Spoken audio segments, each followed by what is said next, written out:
Madame, Messieurs, bonsoir. Merci de suivre Comex Actu News.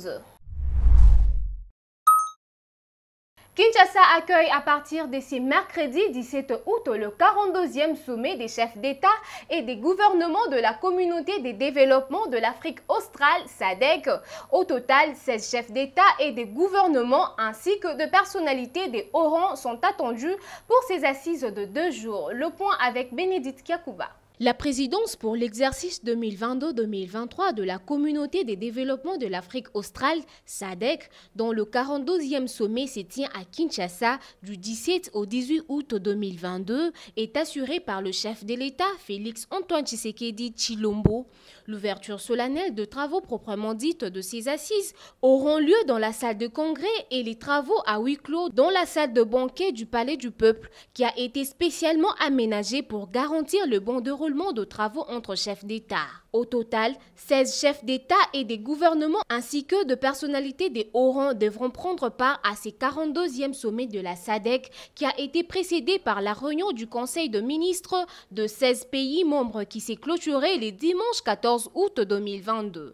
La SADC a pour objectif de réaliser le développement de la croissance économique, alléger la pauvreté, mettre en valeur le niveau et la qualité de la vie du peuple austral et assister des avantages sociaux par l'intégration régionale, promouvoir les valeurs communes de démocratie, de respect de l'état de droit, consolider les institutions républicaines, favoriser et défendre la paix et la sécurité, favoriser le développement durable sur la base de l'indépendance des États membres, réaliser la complémentarité entre les programmes nationaux et régionaux, renforcer et consolider les affinités de longue date et les liens historiques, sociaux et culturels parmi le peuple de la région. Notez que c'est en 1980 que la SADC a été créée et la RDC a rejoint le groupe le 8 septembre 1997. La République démocratique du Congo, qui fait face à plusieurs groupes armés qui écument sa partie est, devra profiter de ces 42e sommets pour hausser les tons afin que l'est du pays soit pacifié. Suivez tour à tour Trésor Kalala, cadre de l'Alliance pour les actions de développement du Congo, ainsi que Francine Longola Maï, chargée d'implantation du regroupement politique Milelo Yamboka. Ils sont tous au micro de Kelly Kembien. Vous savez, la SADC aujourd'hui passe pour la deuxième organisation, n'est-ce pas, en Afrique après l'Union africaine, parce qu'elle regorge en son sein plus ou moins 16 pays. Et aujourd'hui, c'est le 42e sommet, n'est-ce pas, de cette grande organisation, dont le président Félix Tshisekedi prendra, n'est-ce pas, le commande pour l'exercice 2022-2023. Comme vous savez, la RDC a adhéré depuis 2009 et l'une des missions ou l'une des raisons qui ont fait à ce que la RDC adhère, n'est-ce pas, à cette grande organisation, c'était notamment pour mettre fin, n'est-ce pas, à l'insécurité, n'est-ce pas, qui sévit à l'est de notre pays. Malheureusement, jusqu'à aujourd'hui, on n'a pas de solution.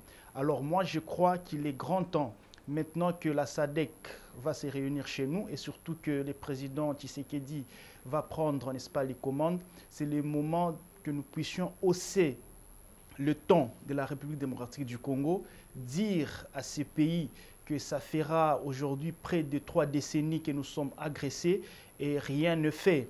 Alors dans les cadres, n'est-ce pas, de la solidarité, n'est-ce pas, africaine et même de ce grand, n'est-ce pas, de cette grande organisation, il est grand temps que ces pays-là sachent que nous avons notre voisin, les Rwandais, qui nous agressent tous les jours et que nous puissions leur prendre à témoin afin que, enfin, la République démocratique du Congo puisse trouver sa paix. Parce que le Congo ne vit pas seul, le Congo ne vit pas dans une vase close, n'est-ce pas? Le Congo est dans une communauté internationale, notamment dans cette représentation qui est la SADC. Moi, je crois qu'il est grand temps que nous puissions hausser notre ton afin que nous puissions respecter notre contrat social qui était, n'est-ce pas, notre leitmotiv qui nous a poussé, n'est-ce pas, à adhérer à ces grands mouvements qui est la SADC. Mais je crois qu'avec la 42e sommet qui s'attendra demain dans notre pays,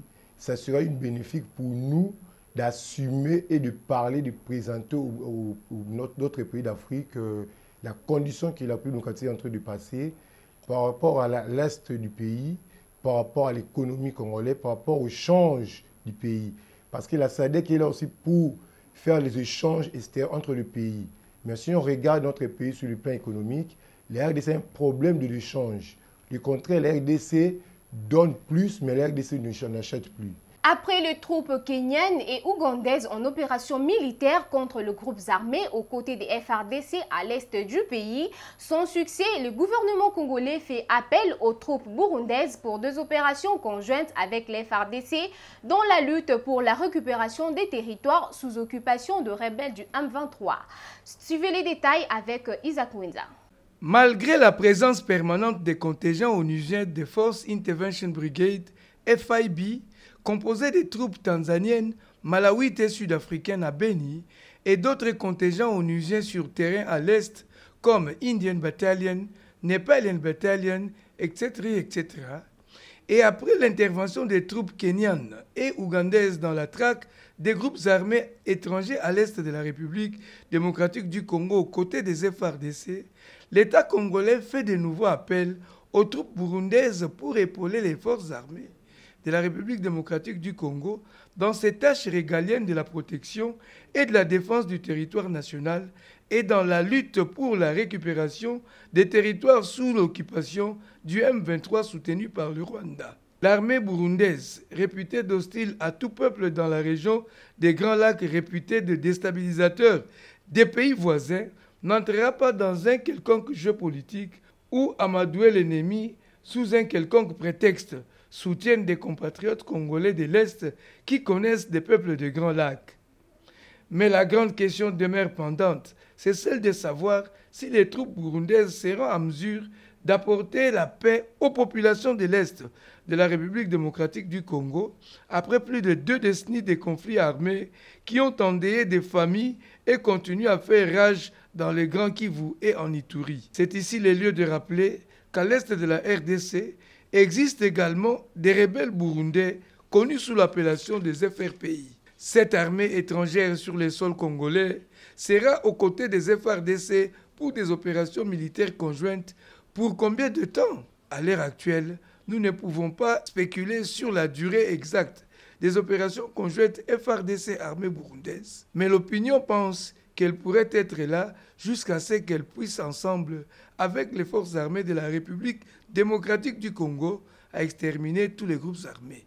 Les Congolais poussés à bout et aux abois n'ont plus d'autre choix que de voir leur pays retrouver la paix et vivre comme le reste du monde.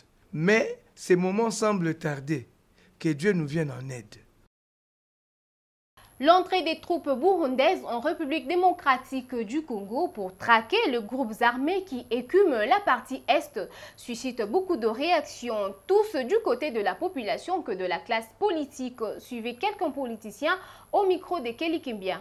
Pour Éric Tshisekedi, cadre et communicateur de l'AFDC, il faut se mettre avec les nations qui accompagnent la RDC pour mettre fin à cette atrocité des groupes armés à l'est du pays. Pour mettre fin à ces atrocités dans l'est de la République, je crois qu'il est toujours important, de nous mettre ensemble avec des nations qui acceptent d'accompagner la RDC. Maintenant, la question fondamentale est de savoir, est-ce que cette armée qui est sur le territoire congolais ferait réellement n'est-ce pas, ce travail ou participerait-elle dans l'exploitation aussi, dans ce que nous avions assisté, rappelez-vous, avec la Monique Monusco que nous avions assisté pendant plus de 20 ans, mais nous avons eu à assister à certaines choses qui étaient déplorables. Mais je pense que l'œil du gouvernement sera l'œil de la rigueur.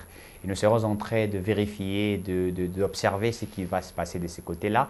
Mais ce que nous voulons, c'est mettre fin aux atrocités.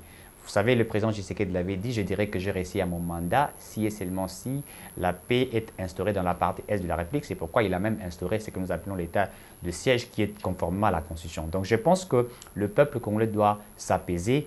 Il n'y a pas une crainte, c'est une coopération militaire qui est signée. Rappelons-nous que ce n'est pas simplement le Burundi qui est sur le territoire congolais. Il y a pratiquement une année que nous avions aussi signé avec les Kenyans. L'objectif primaire est d'éliminer les groupes armés dans la partie est de la République démocratique du Congo. Je crois qu'il faudrait croire au gouvernement, croire à la volonté et que le peuple congolais reste, la population congolaise doit rester vigilante afin que nous puissions sauver la République démocratique du Congo. Le président national du groupe politique Melelo Yamboka estime que l'arrivée de groupes burundaises est une solution partielle à l'insécurité qui sévit à l'est du pays. Nous estimons que l'arrivée des troupes burundaises est une solution partielle qui a été apportée aux problèmes que vit notre population à la partie est du pays. Parce que la communauté internationale n'est pas tellement sincère sur ce qui se passe, ce qui concerne cette guerre à l'est.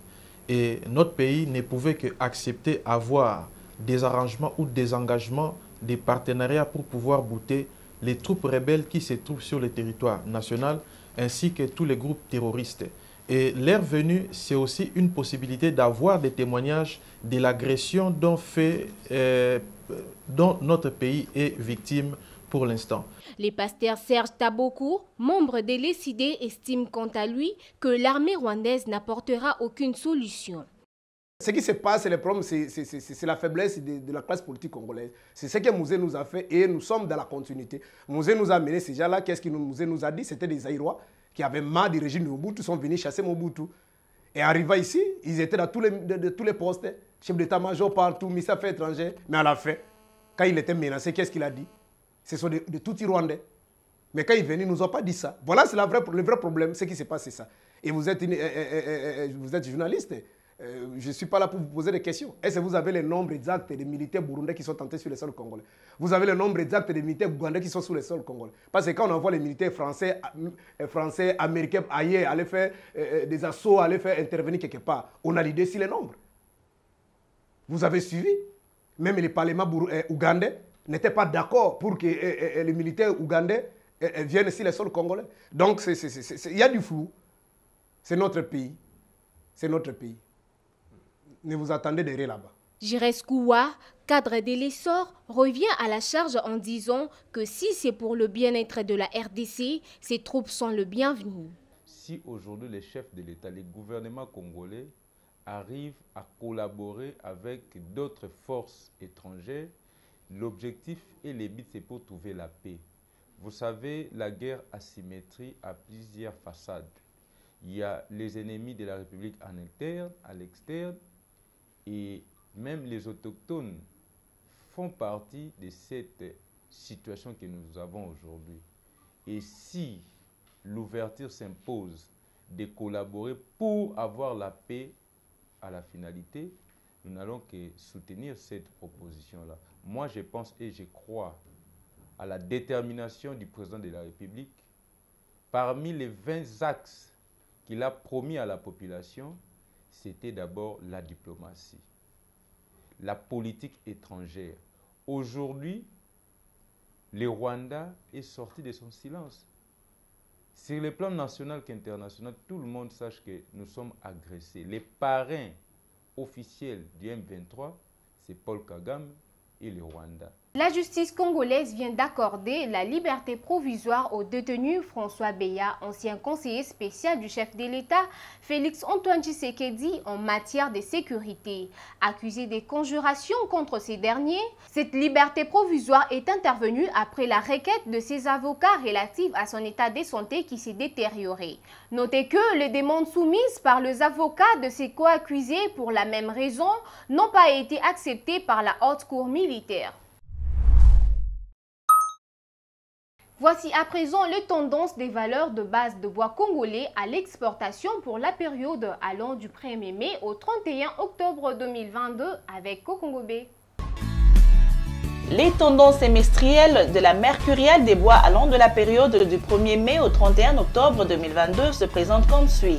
Le grume d'Afromosia observera le prix de 384,33 € pour la qualité marchande le mètre cube, 338,36 € pour la qualité standard le mètre cube et 303,94 € pour la qualité bois courant le mètre cube. Le grume du bois Sipo observera le prix de 271,26 € pour la qualité marchande le mètre cube, 255,21 € pour la qualité standard le mètre cube et 211,75 € pour la qualité bois courant le mètre cube.